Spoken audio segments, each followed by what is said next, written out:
राधे राधे दोस्तों, आने वाली दीपावली पर्व के लिए आप सभी माताओं बहनों को ढेर सारी शुभकामनाएं। माँ लक्ष्मी आपके घर में सदा सर्वदा बनी रहें और आपके घर में धन दौलत संपदा मान सम्मान की वृद्धि होती रहे, यही कामना करती हूँ।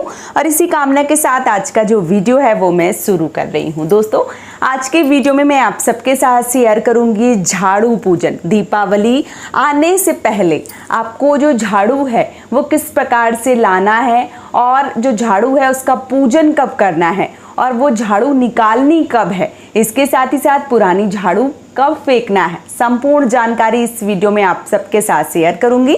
तो चलिए वीडियो को कर लेते हैं शुरू और जान लेते हैं झाड़ू से जुड़ी समस्त महत्वपूर्ण जानकारी।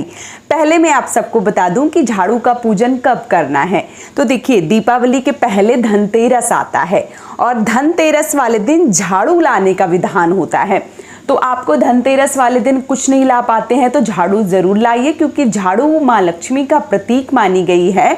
और झाड़ू यदि आपके घर में रहेगी तो आपका घर साफ स्वच्छ रहेगा, माँ लक्ष्मी का आगमन रहेगा, क्योंकि जब घर साफ होगा तभी माँ लक्ष्मी आएंगी, ऐसे माँ लक्ष्मी नहीं आती हैं। तो जो झाड़ू है वो सर्वश्रेष्ठ मानी गई है, झाड़ू का पूजन सर्वश्रेष्ठ माना गया है। झाड़ू हमारे घर में माँ लक्ष्मी का प्रतीक मानी गई है, इसलिए दीपावली के आने से पहले झाड़ू का पूजन जरूर करना चाहिए। झाड़ू आपको धनतेरस वाले दिन खरीदनी होती है, जिस दिन आप धनिया खरीदते हैं, नमक खरीदते हैं, झाड़ू उसी दिन खरीदनी है। और उसी दिन आप मिट्टी की या पीतल की या चांदी की जो भी मूर्ति खरीद रहे हैं गणेश लक्ष्मी की, वो आपको मूर्ति लेनी चाहिए। अब यहाँ पे मैं झाड़ू का पूजन आप सबको दिखा रही हूँ। तो देखिए, आप अगर मान लीजिए कि ऐसी इस प्रकार से चौकी नहीं लगाना चाहते हैं तो आपको क्या करना है, नीचे ज़मीन में कच्चा है तो गाय के गोबर से लीप लीजिए, पक्का है तो थोड़ी सी हल्दी डाल के उसको पवित्र कर लीजिए। और आप चाहें तो उसमें साफ स्वच्छ करके रंगोली भी बना सकते हैं। वो देख लीजिए कि आपके पास कैसा समय है, किस प्रकार से आप कर सकते हैं। यहाँ पे मैंने चौकी लगा के आप सबको पूजा दिखा रही हूँ, आप बिना चौकी के भी पूजा कर सकते हैं। पूजा किस प्रकार से करना है और सबसे पहले झाड़ू किस प्रकार से लेना है, तो देखिए ये मैं अपने भगवान जी के लिए झाड़ू लेकर आती हूँ हर साल के लिए, मंदिर की साफ सफाई के लिए झाड़ू लेकर आती हूँ। और एक मान लीजिए अपने लिए फूल झाड़ू और एक बांस वाली झाड़ू लाती हूँ।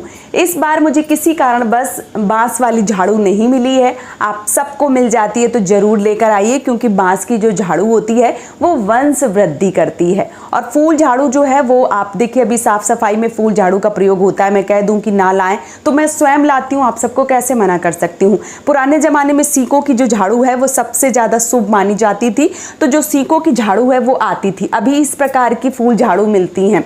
तो देखिए, फूल झाड़ू लेकर आए, जो फूल झाड़ू जैसे पूरी प्लास्टिक की ना लेकर आए, इस बात का विशेष रूप से ध्यान रखें।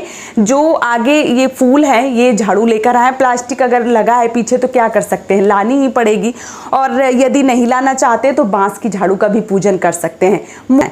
तो पहली प्राथमिकता है कि सीक की झाड़ू लेकर आए, बांस की झाड़ू लेकर आए, इस प्रकार की जो नारियल की खजूर की झाड़ू होती है वो लेकर आए, और इस भी प्रकार की झाड़ू लेकर आएँ, लेकिन ध्यान रखें पूरी प्लास्टिक की ना लेकर आएँ, ठीक है। तो मैं यहाँ पे ये 2 झाड़ू लेकर आई हूँ और किस प्रकार से जो पूजन है वो मैं कर रही हूँ, चलिए मैं आप सबको दिखा देती हूँ। और देखिए, झाड़ू जो है वो बहुत ज़्यादा शुभ मानी गई हैं, क्योंकि ये माँ लक्ष्मी का स्वरूप होती हैं, तो इनकी पूजा जो है वो हमें ज़रूर करनी चाहिए। किस प्रकार से पूजा जो है वो करनी चाहिए, चलिए मैं आप सबको दिखा देती हूँ। यहाँ पे मैंने चौकी लगाई हुई है, जैसे कि मैंने बता दिया, बिना चौकी के भी पूजा की जा सकती है। सबसे पहले मैं क्या करूँगी, थोड़े से जो चावल हैं ये चावल का आसन दूंगी इस प्रकार से, और ये जो झाड़ू है वो मैं यहाँ पे रख दूंगी। आप फूलों का आसन जो है वो भी दे सकते हैं। तो इस प्रकार से मैंने यहाँ पे अपनी दोनों झाड़ू रख दी हैं। आप पूरे साल के लिए यदि 10-12 झाड़ू लेकर आए हैं, 2-4 लेकर आए हैं, जितनी भी लेकर आए हैं धनतेरस में, सारी झाड़ू जो है वो रख लीजिए। अब हमें क्या करना है, अब हमें देखिए यहाँ पे एक मैंने लोटा लिया है जल, और इसमें एक पुष्प जो है वो डाल के इस प्रकार से हम शुद्धिकरण जो है वो करेंगे। आप गंगा जल जो है वो भी डाल के शुद्ध कर सकते हैं, क्योंकि जब हम झाड़ू खरीदने जाते हैं, कई सारे लोग झाड़ू खरीदते हैं, कई बार पैर लग जाता है, बहुत सारी चीज़ें होती हैं, इसलिए झाड़ू का शुद्धिकरण जो है वो सबसे ज़्यादा ज़रूरी है। तो आप झाड़ू का जो शुद्धिकरण है यानी कि स्नान ध्यान है वो आपको ज़रूर करवाना है। तो तो यहाँ पे मैंने स्नान जो है वो करवा दिया है। अब हम क्या करेंगे, पुष्प यदि आपके पास हैं तो ज़रूर समर्पित कीजिए। यहाँ पे मैंने थोड़े से जो पुष्प हैं वो समर्पित कर दिए हैं झाड़ू को, क्योंकि जो झाड़ू हैं वो माँ लक्ष्मी का प्रतीक है, माँ लक्ष्मी का स्वरूप है। तो जो फूल हैं वो आपको ज़रूर समर्पित करना होता है, ठीक है। इसके साथ ही साथ अब हम क्या करेंगे, वस्त्र की भावना से हमें जो कलावा है वो समर्पित करना होता है। तो आप चाहें तो कलावा जो है वो बांध भी सकते हैं, और आप चाहें तो इस प्रकार से समर्पित भी कर सकते हैं। बांध देते हैं तो बहुत अच्छी बात है। कभी भी कपड़े से झाड़ू ना बांधें, हमेशा जो कलावा है उससे आप बांध सकते हैं, या किसी रस्सी से बांध सकते हैं, कपड़े से बिल्कुल भी ना बांधें। इस बात का विशेष रूप से ध्यान जो है वो आपको रखना चाहिए। तो यहाँ पे मैंने कलावा रूपी वस्त्र जो है वो भी समर्पित कर दिए हैं। अब हम क्या करेंगे, अब हम तिलक, चंदन, रोली, कुमकुम जो भी है वो आपको ज़रूर लगाना है, क्योंकि जो तिलक है वो झाड़ू का किया जाता है। तो यहाँ पे मैंने ये देखिए रोली, कुमकुम, चंदन, चावल जो है वो लिए हुए हैं। तो यहाँ पे मैं जो इस प्रकार से तिलक है वो कर रही हूँ, ठीक है। तो इस प्रकार से आप तिलक जो है वो कर सकते हैं। यहाँ पे मैंने अपनी दोनों झाड़ू में जो तिलक है वो कर दिया है, और इसके साथ ही साथ यहाँ पे ये देखिए, ये मैंने जो तिलक है, कुमकुम है वो लगा दिया है।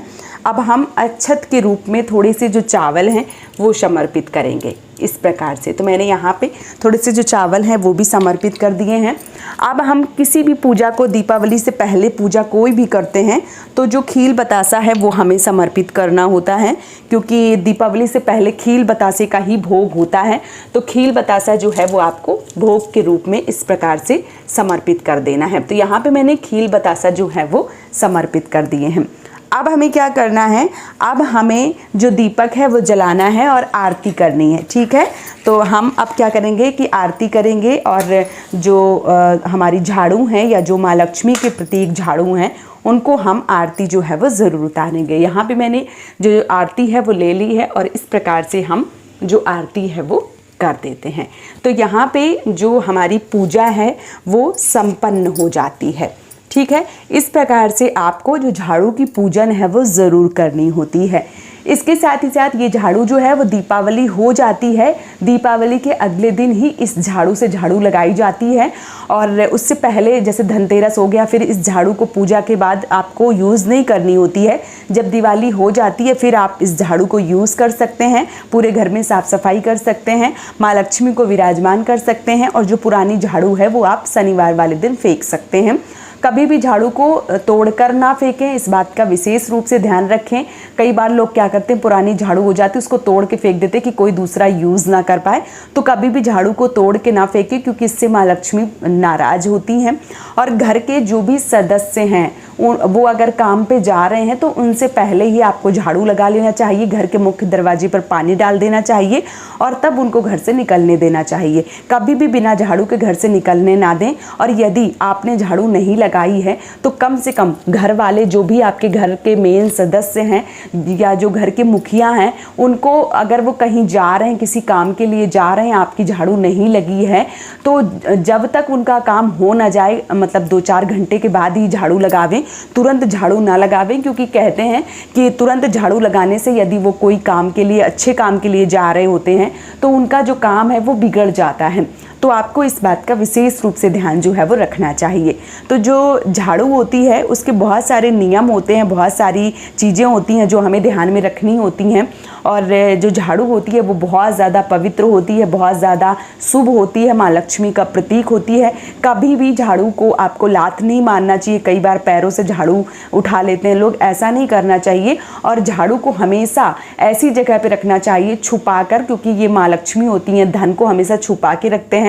तो हमेशा झाड़ू को छुपा के रखें। अब कई बार लोग क्या करते हैं, छुपाने के चक्कर में बेड के नीचे जो झाड़ू है वो डाल देते हैं। तो मैं आप सबसे विनम्र निवेदन करूंगी कि बेड के नीचे झाड़ू कभी न डालें, क्योंकि बेड के नीचे झाड़ू यदि डालते हैं तो पति पत्नी में अनबन रहती है, लड़ाई झगड़े रहते हैं। तो कभी भी आपको बेड के नीचे झाड़ू जो है वो नहीं रखना चाहिए। इसके साथ ही साथ जो झाड़ू होती है वो कभी भी आप घर के दरवाजे के मुख्य दरवाजे के पास ना रखें। कई बार लोग क्या करते हैं, झाड़ू पोछा घर के मुख्य दरवाजे पर टांग देते हैं, तो ऐसा आपको नहीं करना चाहिए। आप धन दौलत बाहर मुख्य दरवाजे पर नहीं रख सकते हैं, तो झाड़ू क्यों रखेंगे। तो आपको झाड़ू से जुड़ी ये जानकारी जो है वो आपको रखनी होगी। और यदि जानकारी पसंद आई है तो आपको चैनल को सब्सक्राइब करके वीडियो को लाइक करना होगा।